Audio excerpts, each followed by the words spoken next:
había considerado algún tema, había tenido alguna idea de qué podíamos compartir, y en tanto estaba yo preparando el material para hablarle de eso, encontré el librito, el folleto, más bien es un folleto que se ha estado distribuyendo aquí por medio de mi hermano Flaviano. Es el del avivamiento, cuando el fuego del Espíritu arrasó Corea.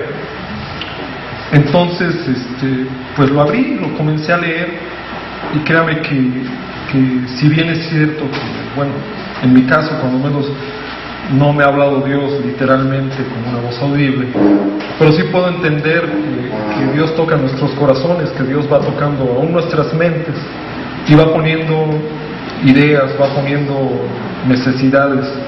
Créame que después de leer este folleto, mi percepción de un avivamiento cambió, sin querer sonar de ninguna otra manera más que, se lo digo con humildad. Yo había leído algunos otros libros sobre avivamiento, de hecho me comentaban en la mañana que incluso se ha hecho ya mucha doctrina sobre avivamiento, pero es entenderlo. Créame que no le estoy haciendo un comercial al libro, es algo bien simple. Es tan sencillo la manera en la que este autor lo habla, es de una manera muy, muy sencilla, que realmente toca corazones, realmente toca nuestra alma. Le invito a leerlo y, bueno, la plática de hoy tiene que ver con avivamiento. Mire, uno de los objetivos de esta iglesia, entre otros que tiene nuestro pastor, es que la iglesia tome el modelo de aquella iglesia primitiva que se dio en los primeros días, que es conocida como la iglesia de los primeros cristianos, tiene algún nombre por el estilo. Esta iglesia, bueno, para que nosotros podamos imitar ese modelo, necesitamos conocerlo, ¿está de acuerdo? Necesitamos saber de qué hablaba, cómo se movía esta iglesia, por qué se le ha identificado como iglesia modelo, y pues por lo tanto bíblica. La iglesia bíblica que conocemos es esta. Entonces, el libro de los Hechos en su capítulo 2 la describe. Es muy amplio lo que habla sobre toda la iglesia. Yo voy a tomar algunas partes que considero principales y las voy a resaltar. Mire, en ese libro nos dice que en aquellos días los apóstoles junto con algún grupo de hermanos estaban reunidos, y dice que compartían el pan juntos, o sea, tenían comunión, perseveraban en la doctrina de los apóstoles y en las oraciones. Entonces, cuando llegó lo que nosotros conocemos como el Pentecostés, que fue ese derramamiento del Espíritu Santo sobre su iglesia, muchas de las gentes que estaban presentes, aquí nos dice esto la Escritura, comenzaron a burlarse de ellos porque hablaban raro y comenzaron a pensar que estaban ebrios. Yo imagino lo que ha de haber sucedido, y ha de haber sido un verdadero caos para la gente que veía esto con ojos pues simples. Dice también que cuando ellos se burlaban, el apóstol Pedro se levantó y comenzó a hablar. Lo que el apóstol Pedro les dijo en aquella ocasión era lo que había dicho ya, o más bien citó las escrituras del profeta Joel, que está en el libro Joel, capítulo 2, del 28 al 32, en donde dice que en aquellos días Dios iba a derramar su espíritu sobre la gente. Y bueno, algunas de los presentes preguntaron: ¿y qué haremos? Pedro les dijo: bueno, arrepiéntanse y bautícense en el nombre de Jesucristo. Y viene ahí, inserta una promesa y les dice: y recibiréis el don del Espíritu Santo. Entonces dice que las gentes que estaban presentes hicieron esto, recibieron ese Espíritu Santo. Ahora, valdría la pena aquí preguntarse, si nosotros estamos buscando este modelo de iglesia, ¿qué camino podemos tomar para llegar a ella? Basado en lo que dice el libro de los Hechos, entendemos el avivamiento porque una de las características básicas del avivamiento es precisamente que la gente que se aviva es tocada por el Espíritu y es llena del Espíritu Santo.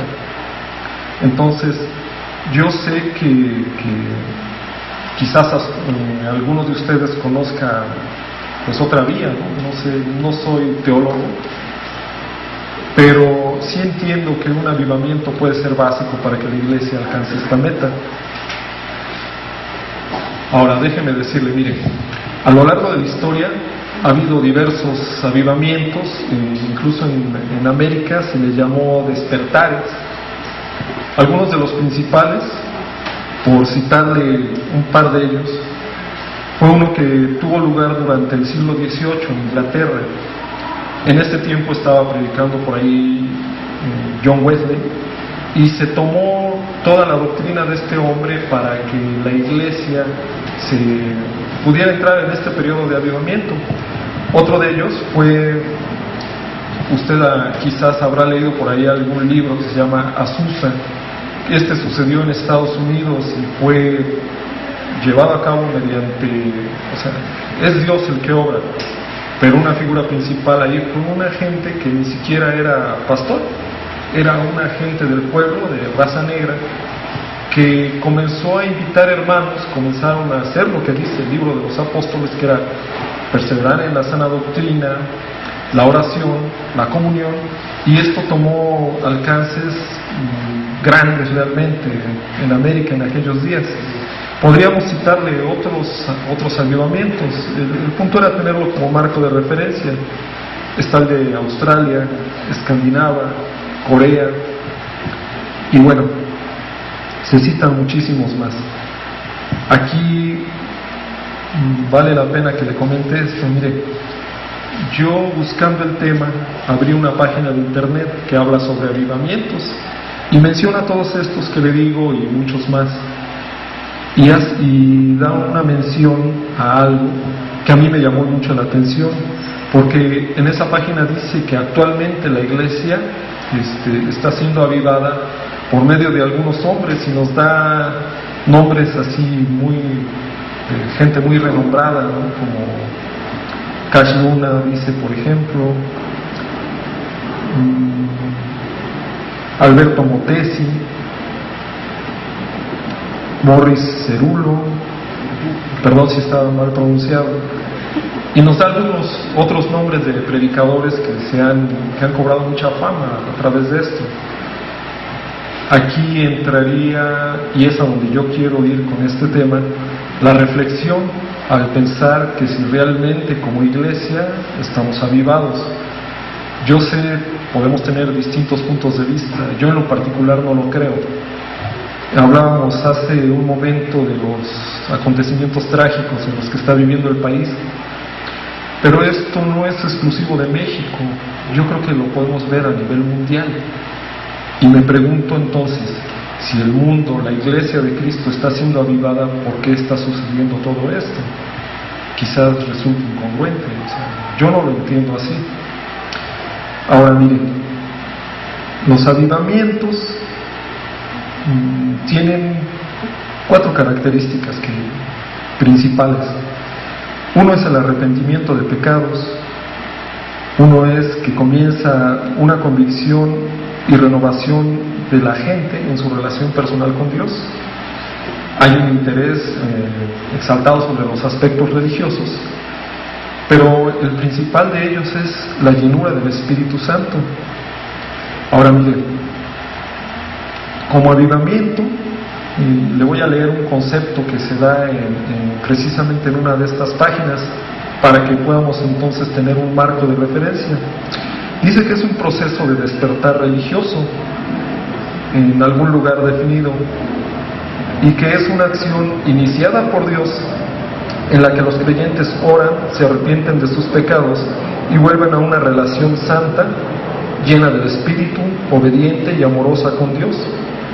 Este avivamiento impacta de tal manera en la iglesia que comienza a extenderse a la sociedad y entrando entonces así a un periodo de efervescencia religiosa. Así nos define esta página como a un avivamiento. No está en un diccionario. Creo que los diccionarios en este punto no son muy precisos. Ahora miren, el avivamiento yo quise exaltar, o más bien resaltar sus partes principales, porque si entendemos que esto puede ser un camino para que nuestra iglesia comience a trabajar como debiera de trabajar, entonces vale la pena hacer una reflexión seria en esto. Mire, este Marquito hace rato lo hablaba de los acontecimientos trágicos en el país. Mi hermano también lo mencionaba. Como sociedad estamos al borde, no quisiera parecer exagerado, pero sí es real, usted lo puede palpar. Tuvimos la oportunidad de visitar la ciudad de Morelia hace unos días y nos comentaban que allá ya no hay delincuencia. Michoacán ya no tiene delincuencia. Nos sorprendió porque pues todos sabemos que las grandes mafias pues están asentadas en ese lugar del país. Pero nos decía la gente de allá, no, sabe que no hay delincuencia, porque aquí si agarran a alguien, sorprenden a un ladrón, a una gente que esté robándose algo de un carro, esté haciendo cualquier fechoría, los policías, dice, incluso ya no lo llevan a la autoridad, sino que se lo entregan a estas gentes. Y estas gentes, nos decía, les dan una tunda, pero de aquellas, dice, y no sabemos qué suceda con esa gente. Dice, pensamos que los desaparecen, otros piensan que los enlistan en sus filas. Entonces ya esto rebasa un parámetro que podríamos considerar normal. Ya no es el temor ahora a la justicia, sino ahora es a la mafia. Por otro lado, pues usted escuchó lo de Monterrey, que creo que ha hecho mucho, que ha sido muy resonado en estos días. Y podríamos citar más y más ejemplos de lo que está sucediendo en nuestra sociedad. Y esto nos debe de llevar a pensar algo. Yo le pregunto a usted, ¿cree que es tiempo de un avivamiento? ¿Piensa usted que es adecuado un avivamiento para nuestra iglesia? Mire,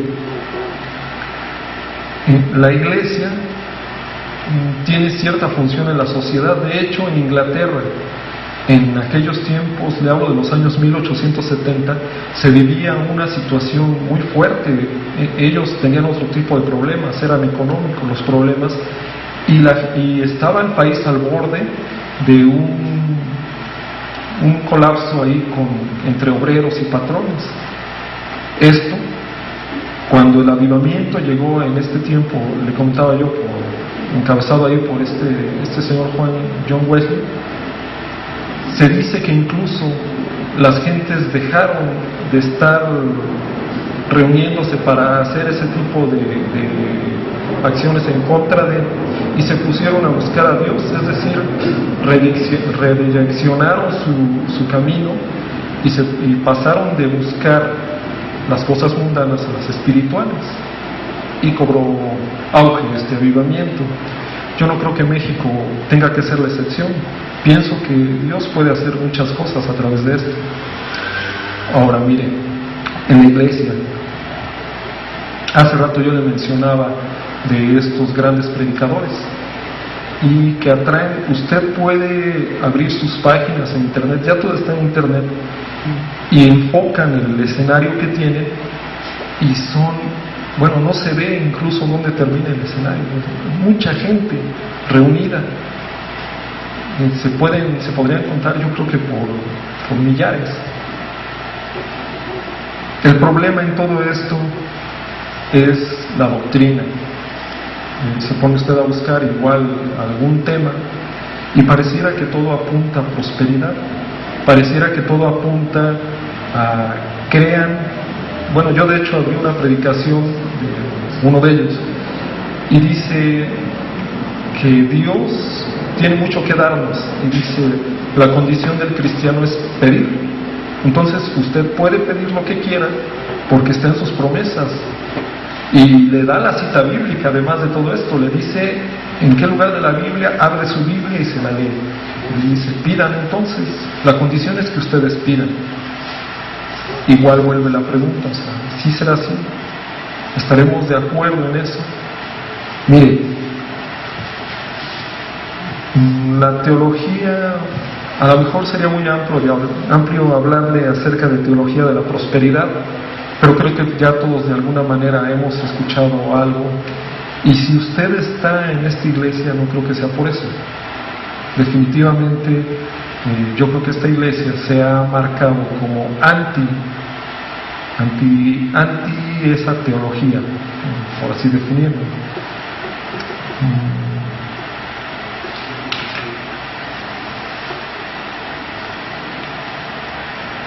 Ahora miren, actualmente se habla de tolerancia religiosa, y la tolerancia religiosa nos da el espacio como para acomodar donde más nos guste. No hay una línea muy definida en esto, ya incluso los homosexuales tienen su comunidad cristiana. Así, sí. Está, abre uno la página y dice, bienvenido amigo que profesas nuestra fe, somos cristianos, pero somos homosexuales. ¿Qué está sucediendo? Se ha colado a la iglesia algo, yo lo consideraría un cáncer. Así como entendemos el cáncer, que una célula por ahí comienza a contaminar las demás células y se expande y contamina órganos completos, esto ha sucedido en las iglesias. Y entonces ya tenemos teologías de todo. Tenemos movimientos, incluso le digo gays, dentro de las iglesias, ¿no? ¿A qué lleva todo esto, hermano? Mire, el avivamiento debe de comenzar precisamente por la convicción que tiene que haber de nosotros de que hace falta un avivamiento. Yo quiero llamar su atención en este momento para preguntarle una vez más si considera que la iglesia está necesitada de un avivamiento. Los avivamientos que hemos vivido en la historia se han dado siempre a través o posteriores a un periodo de frialdad en la iglesia, a un periodo incluso de apostasía. Por eso se le llama avivamiento, es decir, un fuego que está extinguiéndose y resurge. Entonces, si esto podemos entenderlo y si estamos todos de acuerdo en que no nos gusta la situación en la que estamos viviendo, vale la pena pensar si es necesario un avivamiento o no. Incluso yo puedo pensar que hay hermanos, no sé si aquí sea el caso, pero que digan, pues yo creo que no es porque yo estoy bien con Dios, porque yo me siento bien. Mire, el avivamiento debe de iniciar personalmente. No podemos avivarnos como iglesia si personalmente estamos apartados, si estamos fríos en ese sentido. Debe de comenzar por nuestras personas. Por eso es de que es necesario, o yo veo que a través de los avivamientos que ha habido, se ha hecho necesario que parta de las personas. Ahora, un avivamiento, ya que está la gente convencida de que se necesita, viene un segundo paso, que es el arrepentimiento. Mire, hablar de pecados creo que también igual sería bastante amplio, pero sí sabemos que las Escrituras nos dicen que ante Dios no hay unos justos.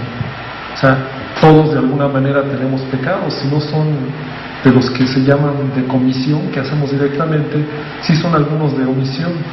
Sabe, hay veces, o en muchas ocasiones, por nombrar alguno de ellos, podemos dar gracias en los alimentos. Yo tenía unos amigos que incluso decían, vamos a orar por los alimentos, ¿no? Así decían, ora, y decían, pues ora, y pues ya, órale. O sea, ya no había oración, era hasta como un juego el decir, ora y éntrale a la comida. Si entendemos que todo lo que tenemos es debido a su gracia, debido a su amor, entonces sabremos que la oración de los alimentos tendría que ser con un corazón verdaderamente agradecido, y un corazón agradecido no ora de esa manera. un corazón agradecido. Yo no sé si usted se ha detenido a ver a algún hermano que ore de esta manera, pero es fácil distinguirlo. Entonces igual estaríamos en el punto de pensar, pararnos en un espejo y ver cómo son nuestras oraciones a Dios, empezar a examinar nuestra conducta.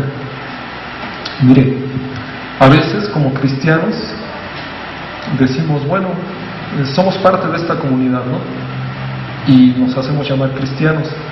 En nuestro trabajo quizás sepan que somos cristianos, igual nuestros vecinos, pero cheque cuál es su proceder. Me dirijo a usted, incluyéndome a mí y todos ustedes, cheque cuál es su proceder y pregúntese si su testimonio, así como lo perciben sus vecinos, es digno de imitarse. Si hay alguno de sus vecinos o algún compañero que diga, yo quiero ser como tú, porque esta es nuestra cristiandad. Esto es lo que habla de nosotros, es nuestros hechos diarios, es nuestra forma de vivir, es el cómo estamos viviendo nuestra cristiandad.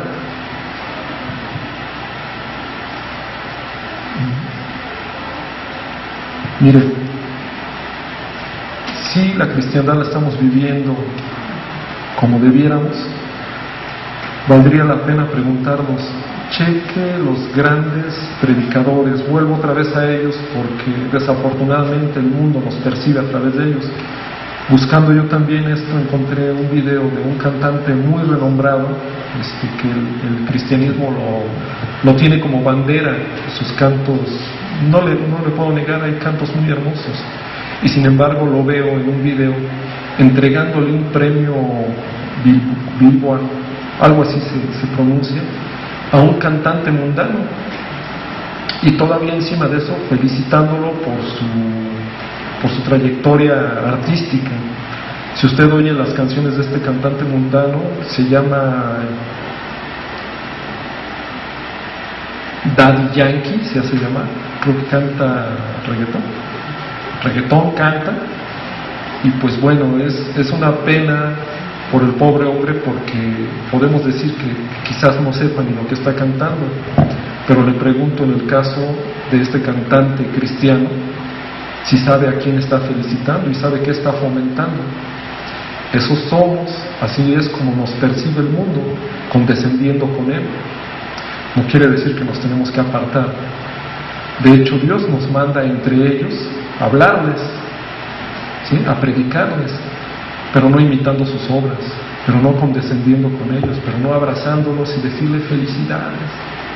Es penoso, es penoso.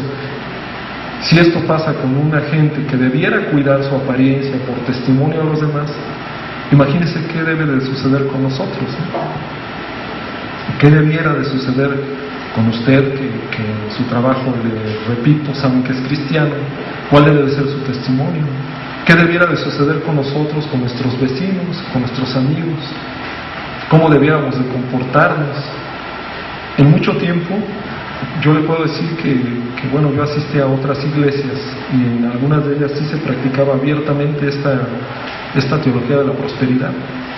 Yo pues no sabía que así eran las cosas, pero se nos decía ahí se nos enseñaba que no pareciéramos religiosos ante la gente, porque la gente estaba cansada de la religiosidad y que en cuanto nos vieran como religiosos nos iban a poner un alto.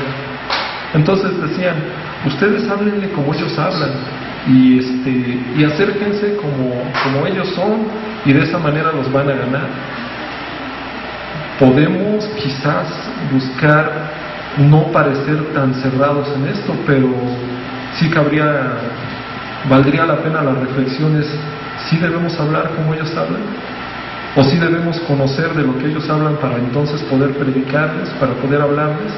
Yo no veo en Jesús esto. Si bien es cierto, Jesús comía con pecadores, Jesús se sentaba a la mesa con prostitutas y todo este tipo de gente, no lo veo hablando como ellos, ni lo veo condescendiendo con su pecado.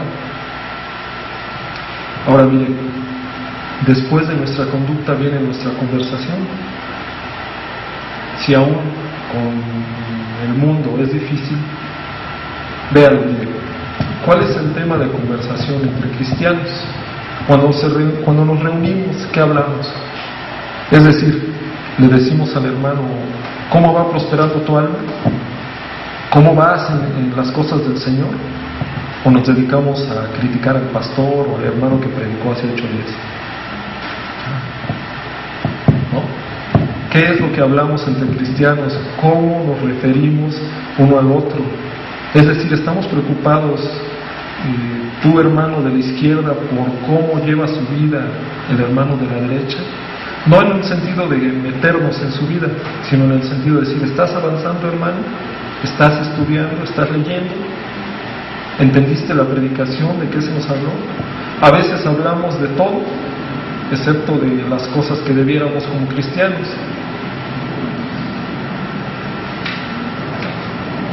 Y bueno, de ahí llegaría la comunión, esa comunión que debe de ser genuina.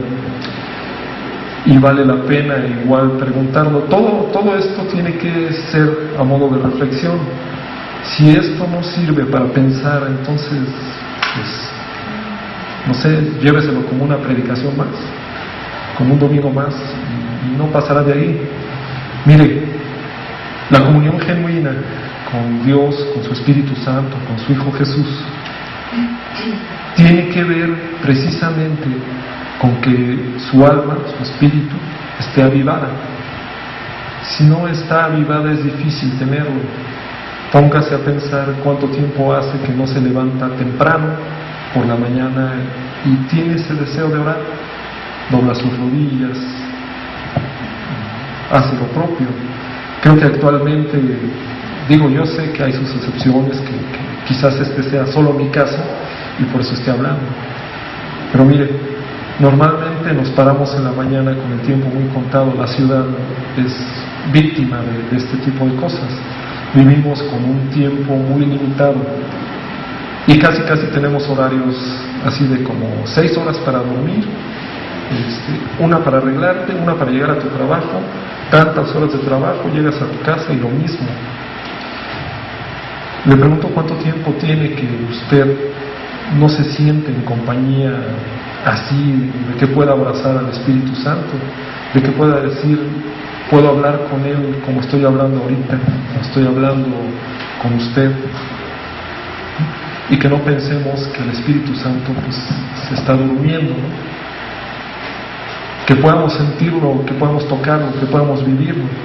Si ese es su caso, entonces la invitación es a que comencemos a avivarnos. Y si no es su caso, igual la invitación es a que lo medite, porque yo sé que usted no se conforma, que la misma Biblia nos manda a ir como si fuésemos en una escalera, de peldaño en peldaño y ascendiendo a más.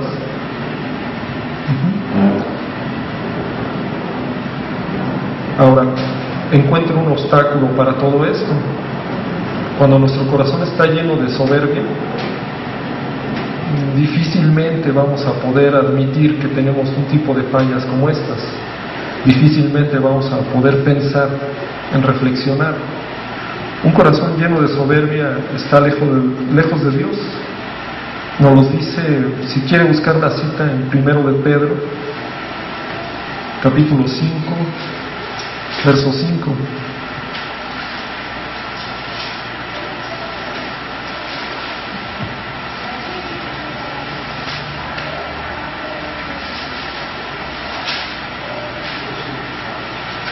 ¿Y alguien que la tenga quiere leerla? Por favor.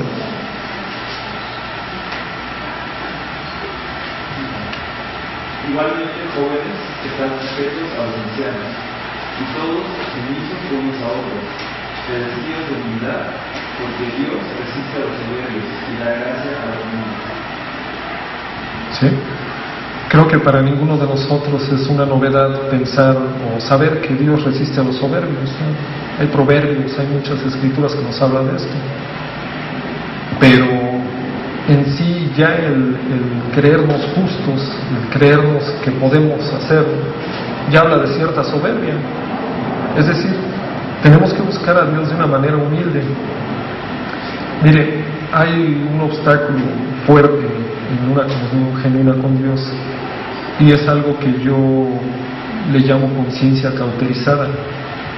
Hay muchas situaciones en nuestras vidas que no son muy buenas, pero las hacemos tan comúnmente, tan repetitivamente, que pasan a ser como un callo en una mano, ¿no? Si usted alguna vez intentó tocar guitarra, sabrá que los primeros días como duele, que no es fácil y que los dedos se hinchan, ¿verdad? Pero después, con el paso de los días, pues ya el dedo está tan duro que incluso la nota sale bonita, y ese es el caso. Cuando nuestra conciencia se cauteriza de esta manera, sucede algo similar. Comenzamos con que si somos un poco mentirosos, por así decirlo, y pensamos que son mentiritas pequeñitas que no trascienden, que no afectan, al último, cuando nos encontramos, nos hallamos hablando de mentiras grandes, ¿no? Y seguimos pensando que no afectan, porque ya nuestra conciencia está cauterizada. Ahora mire, si logramos una comunión genuina con Dios, con su Espíritu Santo, entonces todo esto va a hacerse de lado y va a poder fluir algo que es muy, muy hermoso, que es precisamente un proyecto que ya se tiene aquí como iglesia, que es la oración. Yo sé que debe de ser personal, sé que muchos lo hacemos, pero estamos buscando aquí en la iglesia tener un tiempo de oración, no nada más unos 15 minutos como ya se ha hecho costumbre. La última vez que platicaba con el pastor Cristian me decía que hay necesidad de esto, de hacer un culto de oración. Mire, habría que resaltar algunas cosas. Yo creo que todos en general podemos saber que la oración va a ser de mucho beneficio para nosotros, personalmente y como comunidad de fe. Pero mire, vamos a leer algunas citas bíblicas para que esto se haga más entendible. Si alguien quiere buscar Santiago 5, capítulo 16,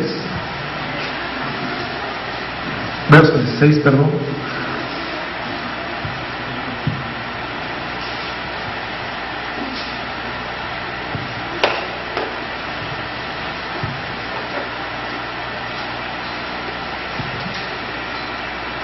Confesaos vuestras ofensas unos a otros, y orad unos por otros, para que seáis sanados. La oración eficaz del justo puede mucho. Amén. Y en Juan 14:13,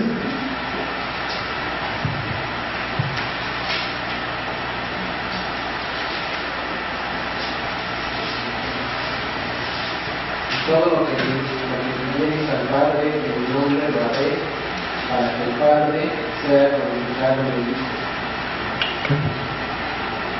en Proverbios 15:29,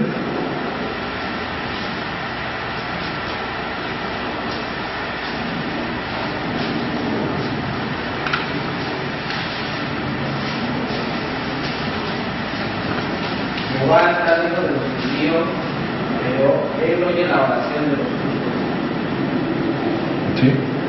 Entonces, mire, podemos citar muchas referencias bíblicas acerca de la oración. Le digo, es algo que debiera de ser una práctica del cristiano en común, que debiéramos de tener ya establecida.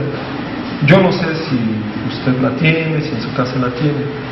Eso es a nivel personal, pero como comunidad de fe creo que nos hace mucha falta.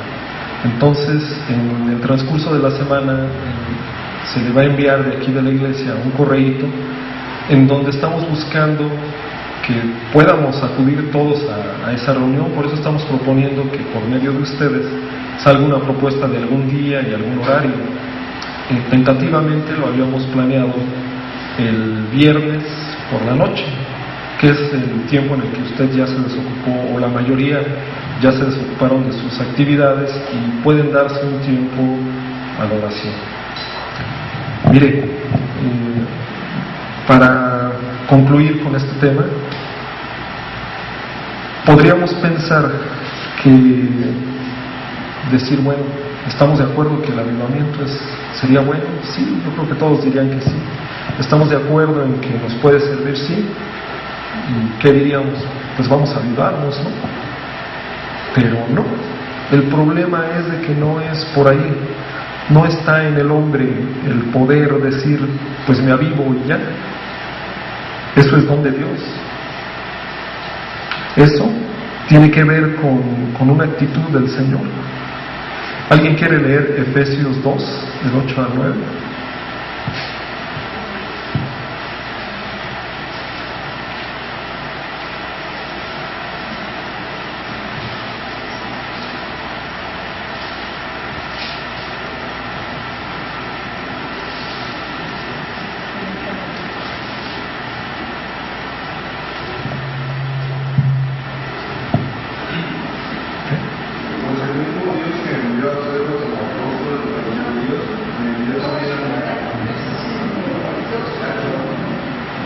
Efesios 2.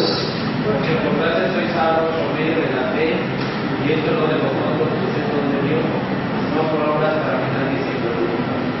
¿Sí? Entonces, a pesar de que en este momento usted podría pensar, bueno, entonces ¿para qué nos pides que busquemos un avivamiento si es obra de Dios? No.